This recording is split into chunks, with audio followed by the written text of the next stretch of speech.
Pope Francis has died. Now what?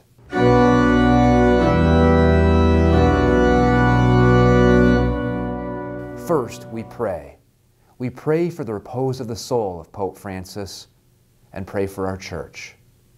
In this video, we'll answer what happens with the see vacant, who elects the Pope, and how does it work? How does the secrecy stay maintained? What is with this white smoke? The announcement to the world, and more. First, while the see is vacant, what happens to the government of the Church? During the vacancy of the Apostolic See, the government of the Church is entrusted to the Sacred College of Cardinals. They dispatch ordinary business matters which cannot be postponed, and they prepare everything for the election of the new Pope. Who elects the Pope?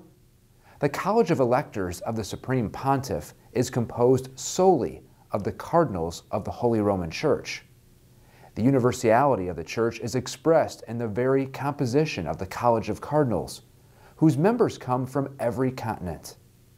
Those cardinals who celebrate their 80th birthday before the day when the Apostolic See becomes vacant do not take part in the election, but they may participate in the preparatory meetings of the conclave, supporting the work of the electors with prayer. What is a conclave? The very name conclave refers to a clearly defined place, having the character of a sacred retreat, where, after the invocation of the Holy Spirit, the cardinal electors remain night and day. When will the election take place? All the cardinal electors convoked by the cardinal dean or by another cardinal in his name are required in virtue of holy obedience to obey the announcement of the convocation and to proceed to the place designated unless they are prohibited by sickness or other grave impediment which must be recognized by the College of Cardinals.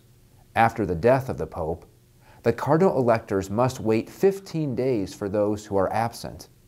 But once 20 days has elapsed, they should proceed with the conclave. If all have arrived before the 15 days, they can choose to proceed. Where will the election take place? Everything will take place within the Vatican City State. The election of a new pope itself takes place in the Sistine Chapel. How is a new pope elected? 2/3 of the votes are required to be elected. The voting begins immediately after the cardinal dean has ascertained that there are no additional questions. Only one ballot will be taken on the afternoon of the first day. If additional days are needed, 2 ballots will be held in the morning and 2 in the afternoon on the following days. How will secrecy be maintained?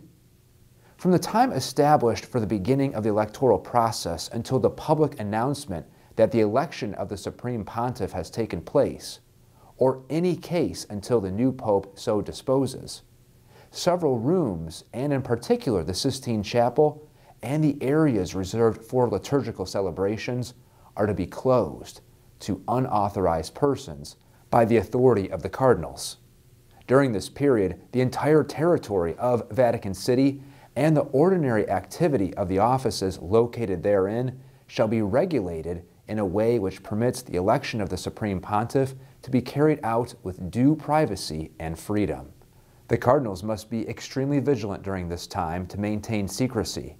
For the whole duration of the election, cardinal electors are required to refrain from written correspondence and from all conversations, including those by telephone or radio, with any person not admitted to the Apostolic Palace. Such conversations shall be permitted only for the most grave or urgent reasons. The cardinal electors may not receive or send messages of any kind outside Vatican City, and no one in Vatican City can deliver such messages. It is specifically prohibited for the cardinal electors to receive newspapers or periodicals, to listen to radio or watch television.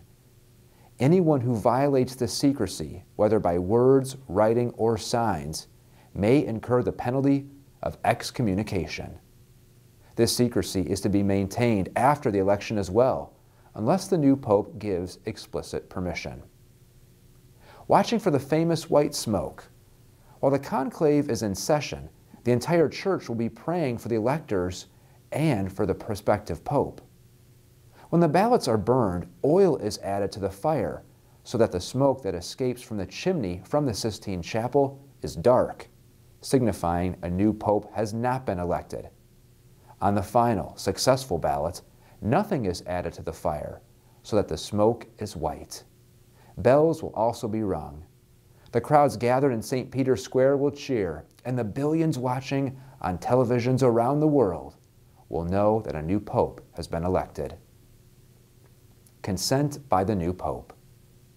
When the election has canonically taken place, the junior cardinal deacon summons into the hall of election the secretary of the College of Cardinals, the master of papal liturgical celebrations, and 2 masters of ceremonies. Then the cardinal dean, or the cardinal who is first in order and seniority, in the name of the whole College of Electors, asks the consent of the one elected in the following words: "Do you accept your canonical election as Supreme Pontiff?" And as soon as he received the consent, he asks him, "By what name do you wish to be called?" Then the master of papal liturgical celebrations, acting as notary and having as witnesses the 2 masters of ceremonies, draws up a document certifying acceptance by the new pope and the name taken by him. If he has already received episcopal ordination, he is immediately Bishop of Rome and head of the College of Bishops. If he is not, he shall be immediately ordained bishop by the Dean of the College of Cardinals, using the usual rite of ordination of a bishop. The electors come forward to make an act of homage and obedience. An act of thanksgiving is made to God. Announcement to the world. The senior cardinal deacon announces that the election has taken place and proclaims the name of the new pontiff. "We have a pope," it is announced.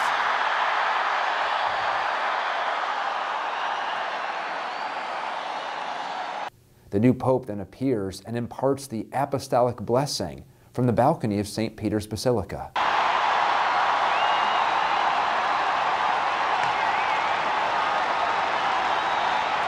Fratelli e sorelle, buonasera.